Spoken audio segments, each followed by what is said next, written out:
സംസ്ഥാന നിയമസഭകളിലേക്ക് 5 സംസ്ഥാന നിയമസഭകളിലേക്കുള്ള തെരഞ്ഞെടുപ്പിൽ 3 സംസ്ഥാനങ്ങളിലേക്കുള്ള തെരഞ്ഞെടുപ്പ് പൂർത്തിയായി. ഇനി 2 സംസ്ഥാനങ്ങളിലേക്കുള്ള തെരഞ്ഞെടുപ്പ് പൂർത്തിയാകാനിരിക്കുന്നു. ഏപ്രിൽ 23-നും 29-നുമായിട്ട് ആ തെരഞ്ഞെടുപ്പുകൾ പൂർത്തിയാകും. ആ തെരഞ്ഞെടുപ്പ് നടക്കാനിരിക്കെ രാജ്യത്തിൻ്റെ പ്രധാനമന്ത്രി ഇന്നലെ രാജ്യത്തെ അഭിസംബോധന ചെയ്തുകൊണ്ട് ചില കാര്യങ്ങൾ പറഞ്ഞു. അദ്ദേഹം പ്രധാനമായും പറഞ്ഞത് വനിതാ സംവരണ ബിൽ നടപ്പാക്കുന്നതിൽ അല്ലെങ്കിൽ അത് പാസ്സാക്കുന്നതിൽ പ്രതിപക്ഷം സഹകരിച്ചില്ല. അതിനെ പ്രതിപക്ഷം പരാജയപ്പെടുത്തി. ആ ബില്ലിനെ ഭ്രൂണഹത്യ ചെയ്തു. അതിൻ്റെ പാപം പ്രതിപക്ഷം ഏൽക്കേണ്ടി വരും. രാജ്യത്തെ സ്ത്രീകൾ അതിനെ പൊറുക്കില്ല എന്നൊക്കെയാണ് അദ്ദേഹം അത് രാജ്യത്തോട് നടത്തിയ അഭിസംബോധനയിൽ പറഞ്ഞത്. രാജ്യത്തോട് അഭിസംബോധന നടത്തുന്നതിനിടെ അദ്ദേഹം പ്രതിപക്ഷത്തുള്ള പ്രധാനപ്പെട്ട പാർട്ടികളെ മുഴുവൻ പേരെടുത്ത് വിമർശിക്കുകയും ചെയ്തു. അതിലേറ്റവും അധികം വിമർശന വിധേയമായത് സ്വാഭാവികമായും കോൺഗ്രസ്സാണ്. തൊട്ടുപിറകെ തിരഞ്ഞെടുപ്പ് നടക്കുന്ന തമിഴ്നാട്ടിലെ പ്രധാനപ്പെട്ട പാർട്ടിയായ DMK, വെസ്റ്റ് ബംഗാളിലെ പശ്ചിമ ബംഗാളിലെ പ്രധാനപ്പെട്ട പാർട്ടിയായ തൃണമൂൽ കോൺഗ്രസ്, ഇതിന് രണ്ടിനെയും പേരെടുത്ത് പ്രധാനമന്ത്രി വിമർശിക്കുകയും ചെയ്തു. യഥാർത്ഥത്തിൽ വനിതാ സംവരണ ബില്ലിനെയാണോ പ്രതിപക്ഷം പരാജയപ്പെടുത്തിയത്, അതോ 2026 സെൻസസിന് ശേഷമുള്ള മണ്ഡല പുനർനിർണ്ണയം എന്നുള്ളത് മാറ്റി 2011 സെൻസസിനെ അടിസ്ഥാനപ്പെടുത്തി മണ്ഡല പുനർനിർണ്ണയം നടത്തുക എന്ന് പറയുന്ന BJPയുടെ അജണ്ടയെയാണോ പ്രതിപക്ഷം പരാജയപ്പെടുത്തിയത് എന്ന ചോദ്യം അവിടെ നിൽക്കുന്നു. യഥാർത്ഥത്തിൽ സംഭവിച്ചത് മണ്ഡല പുനർനിർണ്ണയം അതിനുവേണ്ടി നടത്തിയ ഒരു ഭേദഗതി, അതിനുവേണ്ടി മുന്നോട്ട് വച്ച ഭരണഘടനാ ഭേദഗതിയെയാണ് പ്രതിപക്ഷം ലോക്സഭയിൽ എതിർത്ത് തോൽപ്പിച്ചത്. ഈ ഘട്ടത്തിലാണ് പ്രധാനമന്ത്രി പറയുന്നത് വനിതാ സംവരണ ബില്ലിനെ ഭ്രൂണഹത്യ ചെയ്തു, വനിതകൾ, രാജ്യത്തെ സ്ത്രീകൾ ഇതിനോട് പൊറുക്കില്ല എന്നൊക്കെ. ഒരു രാഷ്ട്രീയ പ്രസംഗം നടത്തുകയായിരുന്നു പ്രധാനമന്ത്രി രാജ്യത്തോടുള്ള അഭിസംബോധനയിൽ എന്നുള്ളത് ഒന്നാമത്തെ ചോദ്യം. രണ്ടാമത്തെ പ്രശ്നം, 2 സംസ്ഥാനങ്ങളിലെ തെരഞ്ഞെടുപ്പ് അവശേഷിക്കെ വോട്ടെടുപ്പ് നടക്കാനിരിക്കെ രാജ്യത്തോട് അഭിസംബോധന എന്നുള്ള നിലയിൽ ഒരു രാഷ്ട്രീയ പ്രസംഗം എങ്ങനെയാണ് പ്രധാനമന്ത്രി നടത്തുക? അത് തെരഞ്ഞെടുപ്പ് ചട്ടത്തിൻ്റെ ലംഘനമല്ലേ എന്ന ചോദ്യം രണ്ടാമത്തേത്. ബഷീറിന് ഇന്നലത്തെ പ്രസംഗം കണ്ടപ്പോൾ എന്താ തോന്നിയത്? ഇന്ത്യയിലെ പ്രധാനമന്ത്രിയുടെ അഭിസംബോധന, രാജ്യത്തെ അഭിസംബോധന ചെയ്ത് പ്രധാനമന്ത്രി സംസാരിക്കുക എന്നതിന് ലോകത്ത് മറ്റൊരു രാജ്യത്തും ഇല്ലാത്തത്രയും വലിയ പ്രാധാന്യം കൽപ്പിക്കുന്ന ഒരു ചരിത്രമുണ്ട് ഇന്ത്യക്ക്.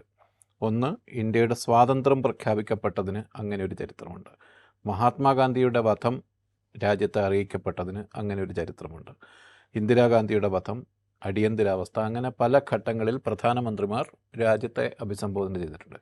മോഡിയുടെ കാലമെടുത്താൽ 2016 ഡിമോണറ്റൈസേഷൻ പ്രഖ്യാപിക്കാൻ അദ്ദേഹം രാജ്യത്തെ അഭിസംബോധന ചെയ്തു. അതിനുശേഷം കോവിഡ് കാലത്ത് പലതവണ ഇത്തരത്തിലുള്ള പ്രസംഗമുണ്ടായി. ഈ പുൽവാമ ആക്രമണത്തിന് ശേഷം രാജ്യത്തെ അഭിസംബോധന ചെയ്തുകൊണ്ട് പ്രധാനമന്ത്രി സംസാരിച്ചു. ഒന്ന്, ഒരു വൈദേശികമായ ഒരു ത്രെട്ട് നിലനിൽക്കുമ്പോൾ, അതല്ലെങ്കിൽ ആഭ്യന്തരമായ ഒരു പ്രതിസന്ധി, ഒരു അടിയന്തരമായ സാഹചര്യം നിലനിൽക്കുമ്പോൾ, ഇത്തരം ഒരു സാഹചര്യങ്ങളിൽ അതുമല്ലെങ്കിൽ വളരെ വലിയ ഒരു നയംമാറ്റം പ്രഖ്യാപിക്കാൻ വേണ്ടി, അതുമല്ലെങ്കിൽ കോവിഡ് കാലത്തൊക്കെ സംഭവിച്ചതുപോലെ വലിയ തോതിലുള്ളൊരു പദ്ധതിയുടെ, ഇതിനെ നേരിടാനുള്ളൊരു പദ്ധതിയുടെ പ്രഖ്യാപനത്തിന് ഈ തരത്തിലാണ് അത് സംഭവിച്ചിട്ടുള്ളത്. ആ ഘട്ടങ്ങളിലെല്ലാം രാജ്യത്തെ ഒന്നാകെ ചേർത്ത് പിടിക്കുക, രാജ്യത്തിന് നേരെയുള്ളൊരു ഭീഷണിയെ പശ്ചാത്തലത്തിൽ രാജ്യത്തെ ഒന്നിച്ച് ചേർത്ത് പിടിക്കുക എന്നത്, ആ ഘട്ടങ്ങളിലാണ് യഥാർത്ഥത്തിൽ പ്രധാനമന്ത്രി രാജ്യത്തെ അഭിസംബോധന ചെയ്യുക എന്നത്.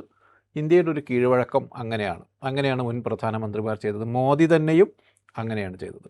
പക്ഷേ ഇത്തവണത്തെ പ്രതിപക്ഷം വിമർശനം ഉന്നയിച്ചതുപോലെ തീർത്തും രാഷ്ട്രീയമായ സാഹചര്യവുമാണ്, രാഷ്ട്രീയമായ ടെക്സ്റ്റുമാണ് അദ്ദേഹത്തിൻ്റെ പ്രസംഗം. 59 തവണയാണ് കോൺഗ്രസ് പാർട്ടിയെക്കുറിച്ച് അതിൽ പരാമർശമുള്ളത് എന്നാണ് ഖാർഗെയുടെ പ്രതികരണം. 59 തവണ കോൺഗ്രസ് പാർട്ടിയെക്കുറിച്ച് പറഞ്ഞു. സ്ത്രീകളെക്കുറിച്ച് പറഞ്ഞത് വളരെ കുറഞ്ഞ തവണ മാത്രമാണ് എന്നത്. യഥാർത്ഥത്തിൽ അതുതന്നെയായിരുന്നു പ്രധാനമന്ത്രിയുടെ പ്രസംഗത്തിൻ്റെ ഉദ്ദേശവും എന്നതാണ്. ഒന്ന്, പാർലമെൻറ്റിൽ ഈ ബില്ല് പരാജയപ്പെട്ടപ്പോൾ സ്വാഭാവികമായും അതിനോടുള്ള പ്രതികരണമായി പാർലമെൻറ്റിനെ അഭിമുഖീകരിച്ച് ഈ കാര്യം പ്രസംഗിക്കാമായിരുന്നു, ഇതേ കാര്യം പറയാമായിരുന്നു. പാർലമെൻറ്റിൽ കുറെ കൂടി രാഷ്ട്രീയമായി ഈ പ്രശ്നത്തെ നേരിടാനും ജനങ്ങളെ അറിയിക്കാനും പറ്റുമായിരുന്നു. അതല്ലെങ്കിൽ ഒരു വാർത്താ സമ്മേളനം, മോദി ഒരിക്കലും ചെയ്യാതിരിക്കുന്ന ഒരു രീതിയാണത്, ചെയ്തിട്ടില്ലാത്ത രീതിയാണ്. പക്ഷേ വാർത്താ സമ്മേളനം എന്നൊരു ഓപ്ഷൻ ഉണ്ടായിരുന്നു. പ്രധാനമന്ത്രി രാജ്യത്തെ അഭിസംബോധന ചെയ്യുക എന്ന കുറെ കൂടി പൊളിറ്റിക്കൽ സാങ്ക്ടിറ്റി ഉള്ള ഒരു പ്ലാറ്റ്ഫോമിനെ, ഒരു അവസരത്തെ അങ്ങേയറ്റം പക്ഷപാതപരമായ ഒരു രാഷ്ട്രീയ പ്രസംഗത്തിന് ഉപയോഗപ്പെടുത്തി എന്നത് ഒരു തർക്കവുമില്ല. അങ്ങനെയാണ് ചരിത്രത്തിൽ മോദിയുടെ ഇന്നലത്തെ പ്രസംഗത്തെ രേഖപ്പെടുത്തപ്പെടുക. രണ്ടാമത്തെ കാര്യം, പ്രതിപക്ഷം ഒരു തരത്തിലും ഒരു കാലവിളംബവും കൂടാതെ പ്രതിപക്ഷ ഐക്യനിര ഒന്നാകെ തന്നെ ആ പ്രസംഗത്തെ തള്ളിപ്പറഞ്ഞു എന്നതാണ്. അതിൽ എല്ലാവരുടെ ഭാഗത്തു നിന്നുള്ള റെസ്പോൺസും വന്നു കഴിഞ്ഞു. തീർച്ചയായും ഇത്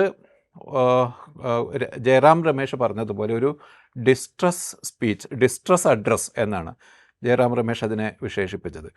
എവിടെയോ ഒരു പരാജയ ഭീതിയിൽ നിന്നുള്ള അതിനെ മറികടക്കാനുള്ള ഒരു ഡിസ്ട്രസ് അഡ്രസ്സ് മാത്രമായിട്ടാണ് ഇതിനെ പ്രതിപക്ഷം കാണുന്നത്. അത് അങ്ങനെയാണ് എന്ന് വരുത്തി തീർക്കുന്നതിൽ പ്രതിപക്ഷം വിജയിച്ച് കഴിഞ്ഞു എന്നാണ് എനിക്ക് തോന്നുന്നത്. ഇത് പറയുമ്പോഴേ ഇപ്പോൾ ബഷീർ സംസാരിച്ചപ്പോൾ രാജ്യത്തെ പ്രധാനമന്ത്രിമാർ ഏതേത് ഘട്ടങ്ങളിലൊക്കെയാണ് രാജ്യത്തെ അഭിസംബോധന ചെയ്തിരിക്കുന്നതെന്ന് സൂചിപ്പിച്ചു. അതിൽ നരേന്ദ്രമോദിയുടെ വളരെ പ്രധാനപ്പെട്ട 2 അഡ്രസ്സുകളുണ്ട്. ഒന്ന് 2016 നവംബർ 8 ഡിമോണിറ്റൈസേഷൻ നടപ്പാക്കിക്കൊണ്ടുള്ള ആദ്യത്തെ അദ്ദേഹത്തിൻ്റെ രാജ്യത്തോടുള്ള പ്രഭാഷണം. രണ്ടാമത്തെ അത് ഒരു പക്ഷേ കോവിഡ് കാലത്ത് നടത്തിയ രാജ്യത്തെ അഭിസംബോധന ചെയ്ത് നടത്തിയ പ്രഭാഷണങ്ങളായിരിക്കും. ഇതിൽ 2016 നവംബർ 8 നടത്തിയത് ഏത് വിധത്തിലാണ് രാജ്യത്തെ ഗുരുതരമായൊരു പ്രതിസന്ധിയിലേക്കും വലിയ തകർച്ചയിലേക്കും കൊണ്ടുപോയത് എന്ന് നമ്മൾ കണ്ടതാണ്. രണ്ടാമത്തേത് കോവിഡ് കാലത്ത് അദ്ദേഹം നടത്തിയതാണ്. കോവിഡ് കാലത്ത് അദ്ദേഹം രാജ്യത്തെ അഭിസംബോധന ചെയ്തുകൊണ്ട് വളരെ പെട്ടെന്നൊരു ലോക്ക്ഡൗൺ രാജ്യത്ത് ആകമാനം പ്രഖ്യാപിക്കുന്നു. രാജ്യത്ത് എങ്ങോട്ടും ആളുകൾക്ക് മൂവ് ചെയ്യാൻ പറ്റാത്ത അവസ്ഥ ഉണ്ടാകുന്നു. അതുണ്ടാക്കിയ ഗുരുതരമായ പ്രതിസന്ധി നമ്മൾ കണ്ടതാണ്. രാജ്യത്തെ കോടിക്കണക്കിന് മനുഷ്യർ അവരുടെ സ്വന്തം ഗ്രാമങ്ങളിൽ എവിടെയാണോ നിൽക്കുന്നത് അവിടെ നിൽക്കണം എന്ന് പറയുകയാണ്. അതിനുശേഷം നമ്മൾ കാണുന്നത് രാജ്യത്തെ മനുഷ്യന്മാർ അവരുടെ നാട്ടിലേക്ക് സ്വന്തം ഉപജീവനത്തിന് വേണ്ടി നഗരങ്ങളിലേക്ക് കുടിയേറിയ മനുഷ്യന്മാർ അവരുടെ നാടുകളിലേക്ക് ദീർഘമായി നടന്നു പോകേണ്ടി വരുന്ന കാഴ്ചയാണ് നമ്മൾ കാണുന്നത്. അതിനിടയിലുണ്ടായ അപകടങ്ങൾ, അതിനിടയിലുണ്ടായ മരണങ്ങൾ, ഇതേക്കുറിച്ചൊന്നും യാതൊരു കണക്കും നമ്മുടെ മുമ്പിലില്ല. ഈ 2 രാജ്യത്തെ അഭിസംബോധനകളും രാജ്യത്തിന് വലിയ ദുരന്തമാണ് അതായത് ഈ പ്രസംഗങ്ങൾ തന്നെ ദുരന്തമായി പരിണമിച്ചു എന്നാണ് നമുക്ക് മനസ്സിലാക്കാൻ സാധിക്കും. ഇപ്പോൾ സംഭവിക്കുന്നത് പാർലമെൻറ്റിലൊരു ഭരണഘടനാ ഭേദഗതി ബില്ല് കൊണ്ടുവരുന്നു. കഴിഞ്ഞ 12 വർഷത്തിനിടെ ഒരു ബില്ല് പാർലമെൻറ്റിൽ പാസ്സാക്കാൻ കഴിയാത്ത അവസ്ഥയിൽ നരേന്ദ്രമോദി സർക്കാർ നിൽക്കുന്നു. എന്നാൽ ആ ബില്ല് അവതരിപ്പിച്ചുകൊണ്ട് അതിൻ്റെ ചർച്ചയ്ക്ക് മറുപടി പറയാൻ പ്രധാനമന്ത്രി അവിടെ വരുന്നില്ല. അതിന് പകരം ആഭ്യന്തരമന്ത്രി അമിത്ഷാ അതിന് മറുപടി പറയുന്നു. ഈ സിനാരിയോ ഇതിനു മുമ്പും ഉണ്ടായിട്ടുണ്ട്. പ്രസിഡൻറ്റിൻ്റെ നന്ദി പ്രമേയ ചർച്ചയ്ക്ക് മറുപടി പറയാൻ പ്രധാനമന്ത്രി നരേന്ദ്രമോദി പാർലമെൻറ്റിൽ വന്നില്ല. അതിന് വരാതിരുന്നതിന് അദ്ദേഹം പറഞ്ഞ കാര്യം പ്രതിപക്ഷത്തെ വനിതാ നേതാക്കൾ അദ്ദേഹത്തെ ഉപദ്രവിക്കാൻ ആലോചിച്ചു എന്നൊക്കെയാണ് ന്യായം പറഞ്ഞത്. അപ്പോൾ പാർലമെൻറ്റിൽ നിന്ന് ഒളിച്ചോടുക, ജനങ്ങളോട് ഒരു വാർത്താസമ്മേളനം നടത്തി ചോദ്യങ്ങൾക്ക് ഉത്തരം പറയുക, ഇതൊന്നും ചെയ്യാതെ പാർലമെൻറ്റിൽ സംസാരിക്കുമ്പോൾ പോലും ചിലപ്പോൾ പ്രതിപക്ഷത്തു നിന്ന് ബഹളം ഉണ്ടാവും, പ്രതിപക്ഷത്തു നിന്നുള്ള ചോദ്യങ്ങളുണ്ടാവും. പ്രതിപക്ഷത്തെ പ്രധാനപ്പെട്ട നേതാക്കൾ ചോദ്യങ്ങൾ ഉന്നയിച്ചാൽ, പ്രതിപക്ഷ നേതാവ് ചോദ്യം ഉന്നയിച്ചാൽ ചിലപ്പോൾ അതിന് മറുപടി പറയേണ്ടി വരും. ഇത്തരം പ്രശ്നങ്ങളൊക്കെ ഉണ്ട്. ഇവിടെ രാജ്യത്തെ അഭിസംബോധന ചെയ്യുമ്പോൾ ആ പ്രശ്നങ്ങളൊന്നും അദ്ദേഹത്തിന് മുമ്പിലില്ല. അതുമാത്രമല്ല, അദ്ദേഹം പറയുന്നത് വനിതാ സംവരണ ബില്ല് അട്ടിമറിച്ചു എന്നുള്ള ന്യായമാണ് അദ്ദേഹം പറയുന്നത്. വനിതാ സംവരണ ബില്ലല്ല അട്ടിമറിക്കപ്പെട്ടത് എന്ന വസ്തുത പോലും അദ്ദേഹം മറക്കുകയാണ് ചെയ്യുന്നത്. കാരണം വനിതാ സംവരണ ബില്ല് പാർലമെൻറ്റിൻ്റെ എല്ലാവരുടെയും പിന്തുണയോടുകൂടി 2023 പാസ്സാക്കി അവിടെ വെച്ചിട്ടുണ്ട്. ഭരണഘടനാ ഭേദഗതി ബില്ല് പാസ്സാക്കി അവിടെ വെച്ചിട്ടുണ്ട്. എല്ലാ പാർട്ടികളും അതിനെ അംഗീകരിക്കുകയാണ് ചെയ്തത്. അപ്പോൾ പോലും പറഞ്ഞത് 2026 സെൻസസിന് ശേഷം 2026 ശേഷം നടക്കുന്ന സെൻസസ് എന്നാണ്. അത് നേരത്തെയുള്ള ഭരണഘടനാ ഭേദഗതി അങ്ങനെ തന്നെയാണ്. ഇനി ലോക്സഭാ മണ്ഡലങ്ങൾ പുനർനിർണ്ണയിക്കണമെങ്കിൽ 2026 സെൻസസിന് ശേഷം മാത്രമേ പാടുള്ളൂ എന്ന് വാജ്പേയി മന്ത്രിസഭയുടെ കാലത്ത് ഭരണഘടന ഭേദഗതി ചെയ്ത് അംഗീകരിച്ചൊരു വസ്തുത അവിടെ നിൽക്കുന്നുണ്ട്. അത് ഭേദഗതി ചെയ്തുകൊണ്ട് 2011 സെൻസസിനെ അടിസ്ഥാനമാക്കിക്കൊണ്ട് മണ്ഡല പുനർനിർണ്ണയം നടത്താൻ വേണ്ടിയിട്ടുള്ള ഭേദഗതിയാണ് അവിടെ കൊണ്ടുവന്നത്. അത് വനിതാ സംവരണ ഭേദഗതി ബില്ലല്ല എന്നുള്ളൊരു വസ്തുത അവിടെ ഉണ്ട്. പേരിന് പറയാം, ഇത് ഇമ്മീഡിയറ്റായിട്ട് നടപ്പാക്കാൻ വേണ്ടിയിട്ടാണ് ഞങ്ങൾ ചെയ്യുന്നത് എന്ന് വേണമെങ്കിൽ പറയാം. അങ്ങനെ പറയുമ്പോൾ പോലും, അങ്ങനെയാണെങ്കിൽ ഈ 2023 ഈ ബില്ല് പാസ്സാക്കുമ്പോൾ തന്നെ എക്സിസ്റ്റിംഗ് സ്ട്രെങ്ത് വെച്ചുകൊണ്ട്, അതായത് 543 മണ്ഡല പുനർനിർണ്ണയം പിന്നെ 2026 ശേഷം നടക്കട്ടെ, 2026 ശേഷം നടക്കുന്ന സെൻസസിൻ്റെ അടിസ്ഥാനത്തിൽ നടക്കട്ടെ, ഇപ്പോൾ ഉള്ള 543 അംഗങ്ങളിൽ 33% സംവരണം ഏർപ്പെടുത്താം എന്ന് അന്നേ വ്യവസ്ഥ ചെയ്യാമായിരുന്നു. ഈ പതിറ്റാണ്ടുകളുടെ ശ്രമത്തിന് ശേഷവും വനിതാ സംവരണ ബിൽ പാസ്സാകുന്നില്ല എന്ന സ്ഥായിയായ ഒരു പ്രതിസന്ധി അവിടെയുണ്ട്.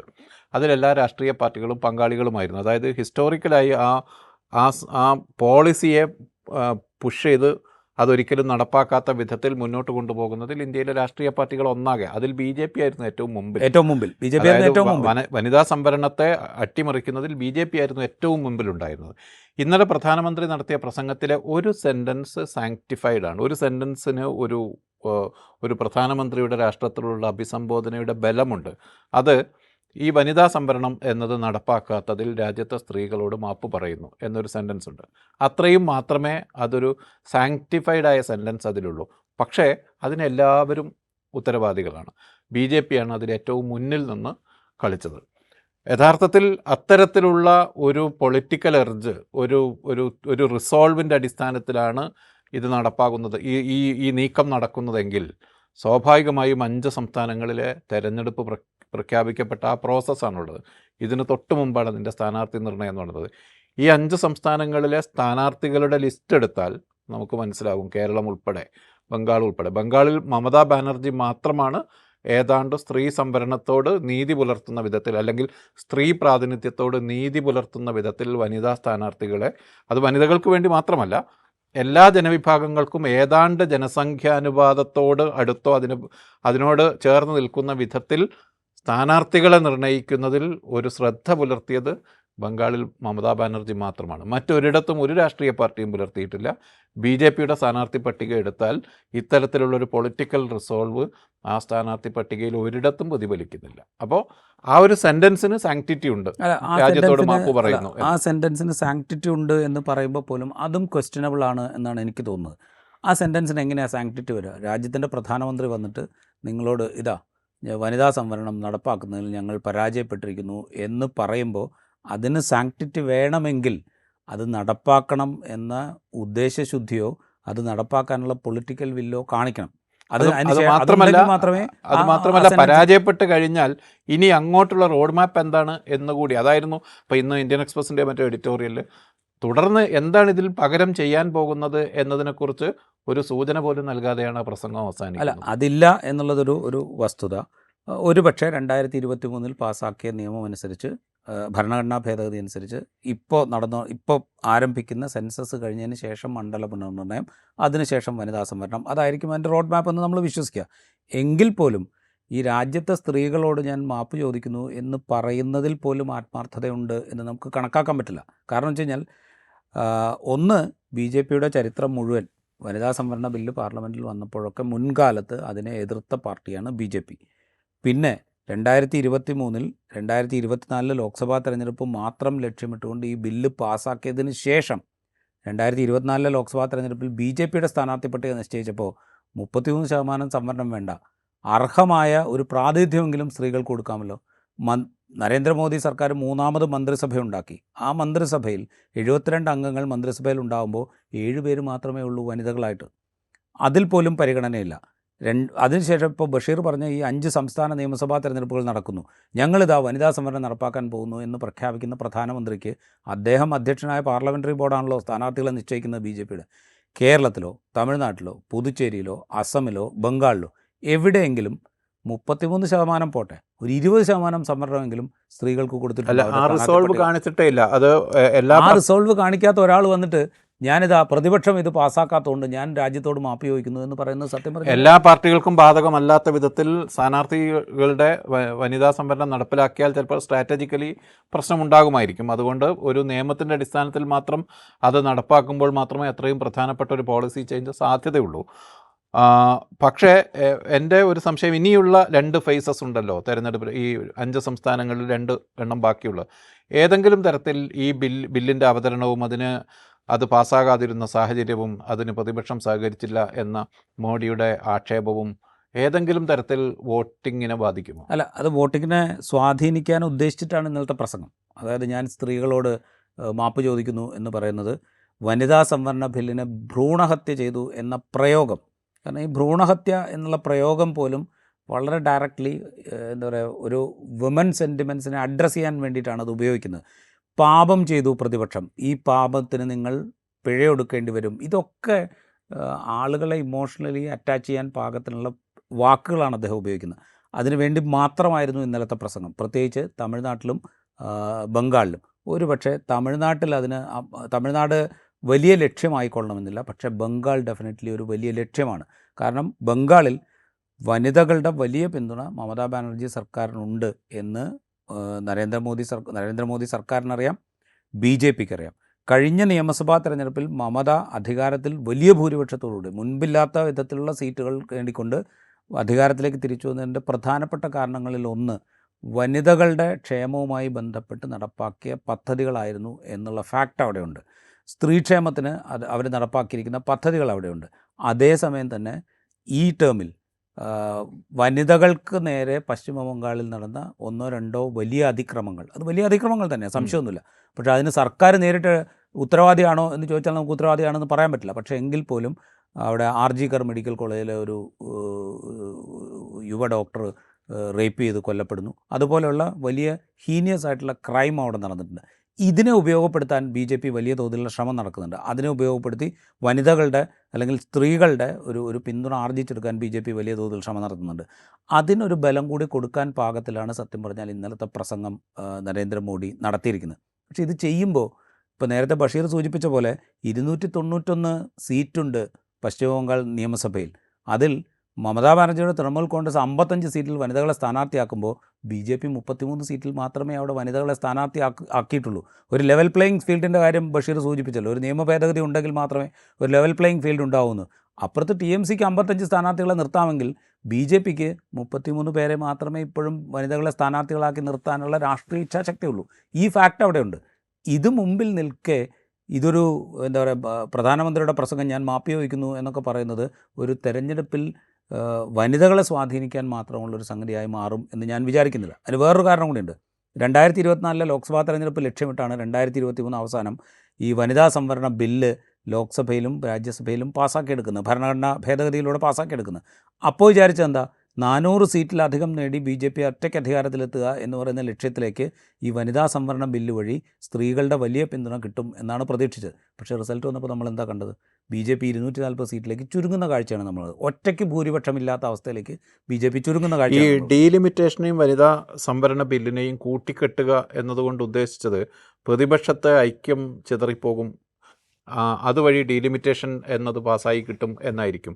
പക്ഷേ പ്രതിപക്ഷ ഐക്യം ഒരിക്കലും മുമ്പ് സംഭവിച്ചിട്ടില്ലാത്ത വിധത്തിൽ പ്രതിപക്ഷം ഐക്യപ്പെട്ടു എന്നൊരു കാര്യം കൂടി ഈ ഭാഗത്ത് സംഭവിച്ചിട്ടുണ്ട്. അതെ, പ്രതിപക്ഷം മുൻപില്ലാത്ത വിധത്തിൽ ഐക്യപ്പെട്ടു എന്നുള്ളൊരു ഫാക്റ്റ് അവിടെ ഉണ്ട്. അതിന് പ്രധാനപ്പെട്ട കാരണം എന്ന് പറഞ്ഞു കഴിഞ്ഞാൽ എനിക്ക് തോന്നുന്നു ഈ സൗത്ത് ഇന്ത്യൻ സ്റ്റേറ്റുകളിലെ ഒരു വലിയ തോതിലുള്ള യോജിച്ചുള്ള ഒരു റിയാക്ഷൻ അതിനൊരു കാരണമായിട്ടുണ്ടെന്ന് തോന്നുന്നു. ഇപ്പോൾ കോൺഗ്രസ് സൗത്ത് ഇന്ത്യൻ സ്റ്റേറ്റ് എടുത്താൽ കർണാടകയും തെലങ്കാനയും ഭരിക്കുന്നത് കോൺഗ്രസ്സാണ്. കേരളം ഭരിക്കുന്നത് ഇപ്പോൾ LDF ആണ്. തമിഴ്നാട് ഭരിക്കുന്നത് DMK ആണ്. ഈ സ്റ്റേറ്റുകൾക്കൊക്കെ ഇതൊരു പ്രശ്നമാണ്. ഈ ഡീലിമിറ്റേഷൻ എന്ന് പറഞ്ഞു കഴിഞ്ഞാൽ കേരളത്തിൽ നിന്നുള്ള റെപ്രസെൻറ്റേഷൻ കുറയാനുള്ള ചാൻസ് അവിടെയുണ്ട്.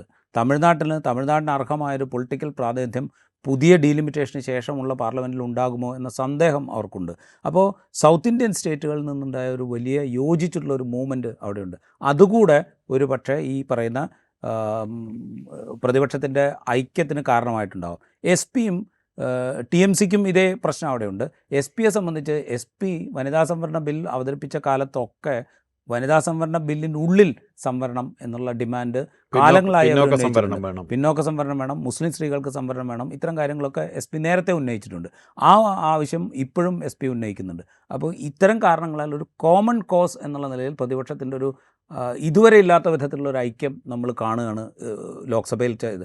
സാധാരണ നിലയ്ക്ക് ഈ പ്രതിപക്ഷ ഐക്യത്തെക്കുറിച്ച് സംസാരിച്ചാലും അവസാന ഘട്ടത്തിൽ പ്രതിപക്ഷത്തെ ഏതെങ്കിലും ഒരു പാർട്ടിയെ സ്വാധീനിച്ച് സ്വന്തം കൂട്ടച്ചേർക്കാൻ BJPക്ക് സാധിക്കുന്ന കാഴ്ച മുൻകാലത്ത് നമ്മൾ കണ്ടിരുന്നു. പക്ഷേ ഇത്തവണ അതുണ്ടായില്ല. അപ്പോൾ ഈ വലിയ പ്രതിപക്ഷ ഐക്യം കൂടിയാണ് ഇന്നലെ രാജ്യത്തെ അഭിസംബോധന ചെയ്ത് വസ്തുതാവിരുദ്ധമോ അല്ലെങ്കിൽ സ്വന്തം നിലപാടുകളെ തന്നെ നെഗേറ്റ് ചെയ്യുന്നതോ ആയ വിധത്തിലുള്ള പ്രസംഗം നടത്താൻ പ്രധാനമന്ത്രി കോൺഗ്രസിനോടൊപ്പം TMC, SP, അതോടൊപ്പം DMK, ഇടതുപക്ഷം, ഇങ്ങനെ കോൺഗ്രസിന് നേരെ 4 പ്രബല കക്ഷികൾ കൂടി ചേർന്നുള്ള ഒരു ഐക്യനിര എന്നതിന് വളരെ സോളിഡായൊരു ഫോം വന്നിരിക്കുന്നു എന്നതുകൂടിയാണ് ഈ കോൺട്രവേഴ്സിയുടെ അവസാന ഫലം എന്നാണ്. അതെ, ആ ഒരു സോളിഡ് ഫോം വന്നിരിക്കുന്നു. ഇനി ഇവർ ഒരുമിച്ചായിരിക്കും എന്നുള്ളത് കൊണ്ടുകൂടിയാണ് പ്രധാനമന്ത്രി ഇന്നലെ രാജ്യത്തെ മീൻസ് രാജ്യത്തെ അഭിസംബോധന ചെയ്യുക എന്ന കുറെ കൂടി സാങ്ക്ടിറ്റി കൽപ്പിക്കപ്പെടുന്ന ആ ഒരു അവസരത്തെ ഇത്രയും പൊളിറ്റിക്കലായി ഉപയോഗിക്കാനുള്ള കാരണം ഒരുപക്ഷെ ഇതായിരിക്കാം. മാത്രമല്ല, നമ്മൾ ഇതേവരെ രാജ്യത്തെ പ്രധാനമന്ത്രിമാർ രാജ്യത്തെ അഭിസംബോധന ചെയ്ത ഘട്ടത്തിലൊന്നും ഈ പ്രതിപക്ഷ പാർട്ടികളെ പേരെടുത്ത് വിമർശിച്ച് ഇത്തരം കാര്യങ്ങളൊന്നും ഒരു പ്രധാനമന്ത്രിമാരും ചെയ്തതായിട്ട് നമ്മൾ കാണുന്നില്ല. ഒരു പക്ഷേ ലോകത്തെ ഒരു രാജ്യത്തിന് നേതൃത്വം നൽകുന്ന നേതാക്കളാരും ഇത്തരം അവസരങ്ങളിൽ അങ്ങനെ ചെയ്യാറില്ല. അത് രാജ്യത്തിൻ്റെ ഒരു പൊതുവായ കാര്യം പറയാൻ വേണ്ടി മാത്രമാണ് ഒരു രാഷ്ട്ര നേതാവ് രാജ്യത്തെ അഭിസംബോധന ചെയ്യുക. ജനങ്ങളോട് കമ്മ്യൂണിക്കേറ്റ് ചെയ്യാൻ വേണ്ടി മാത്രമുള്ള എന്തെങ്കിലും കാര്യങ്ങളുണ്ടെങ്കിൽ പറയുക എന്നുള്ളത് മാത്രമാണ്. ഇവിടെ സംഭവിച്ചതെന്ന് വെച്ച് കഴിഞ്ഞാൽ പ്രധാനമന്ത്രി പദത്തിൻ്റെ വില പോലും മനസ്സിലാക്കാത്ത വിധത്തിൽ ഒരു രാഷ്ട്രീയ പ്രസംഗം രാജ്യത്തെ അഭിസംബോധന ചെയ്യുക എന്ന മോഡിലൂടെ ചെയ്യുകയാണ് നരേന്ദ്രമോദി ചെയ്തത്. സ്വന്തം വില ഏതൊക്കെ വിധത്തിൽ സ്വയം താഴ്ത്താൻ കഴിയുമോ ആ നിലയ്ക്ക് ശ്രമിച്ചുകൊണ്ടിരിക്കുന്ന ഒരു പ്രധാനമന്ത്രിയാണ് നമ്മളിവിടെ കാണുന്നതെന്ന് ആണ് എനിക്ക് തോന്നുന്നത്. അതുപോലെ പ്രധാനമന്ത്രി പദത്തിലിരിക്കുമ്പോഴാണ് ഉത്തർപ്രദേശിലെ ഉന്നാവോയിൽ BJP നേതാവായിരുന്ന ഒരു MLA-യുടെ ക്രൂരതയ്ക്ക് ഒരു പെൺകുട്ടി വിധേയമാവുന്നത്. ആ പെൺകുട്ടിയുടെ കാര്യത്തിൽ പ്രധാനമന്ത്രി പദത്തിലിരിക്കെ അദ്ദേഹം എന്ത് നിലപാടാണ് എടുത്തത് അതാണ് രാഹുൽ ഗാന്ധിയും പ്രിയങ്ക ഗാന്ധിയും പ്രധാനമായും സഭയിൽ എടുത്തുന്നയിച്ചത്. ഇതിനു മുമ്പ് ഇത്തരത്തിൽ സ്ത്രീവിരുദ്ധമായ സംഗതികൾ നടപ്പാക്കപ്പെട്ടപ്പോൾ നിങ്ങൾ എവിടെയായിരുന്നു എന്ന മട്ടിൽ എനിക്ക് തോന്നുന്നു പാർലമെൻറ്റിലും ആ തരത്തിൽ ഇതിനെ ചെറുക്കുന്നതിൽ പ്രതിപക്ഷവും പ്രതിപക്ഷ നേതാക്കളും വലിയ തോതിൽ വിജയിച്ചു എന്നാണ് എനിക്ക് തോന്നുന്നത്. റൈറ്റ്. ഒരുപക്ഷെ പാർലമെൻറ്റിനെ അഭിമുഖീകരിച്ചുകൊണ്ട് ഇത്തരം കാര്യങ്ങളൊന്നും പറയാനുള്ള ധൈര്യമില്ലാത്തൊരു പ്രധാനമന്ത്രി, യഥാർത്ഥത്തിൽ ധൈര്യമില്ലായ്മ തന്നെയാണ്. പാർലമെൻറ്റിൽ വന്ന് ഇത് പറയാനുള്ള ധൈര്യമില്ലായ്മയാണ് അദ്ദേഹത്തിൻ്റെ ഒന്നാമത്തെ പ്രശ്നം.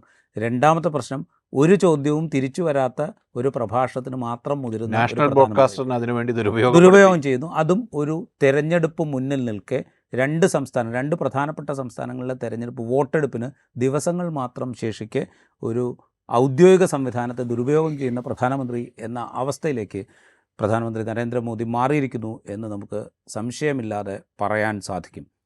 വനിതാ സംവരണ ബില്ലല്ല, മറിച്ച് രാഷ്ട്രീയമായി അതിനെ എങ്ങനെ ഉപയോഗിക്കാം, വനിതകൾക്ക് പാർലമെൻറ്റിലും നിയമസഭകളിലും സംവരണം നൽകുക എന്നതിനപ്പുറം അതിനെ രാഷ്ട്രീയമായി എങ്ങനെ ദുരുപയോഗം ചെയ്യാം എന്നുള്ളതിൻ്റെ ഉദാഹരണമായി മാത്രമേ പ്രധാനമന്ത്രിയുടെ ഇന്നലത്തെ രാജ്യത്തോടുള്ള അഭിസംബോധനയെ നമുക്ക് പരിഗണിക്കാൻ സാധിക്കും. ഈ എപ്പിസോഡ് ഇവിടെ പൂർത്തിയാവുന്നു. മറ്റെപ്പിസോഡുമായി വീണ്ടും കാണാം.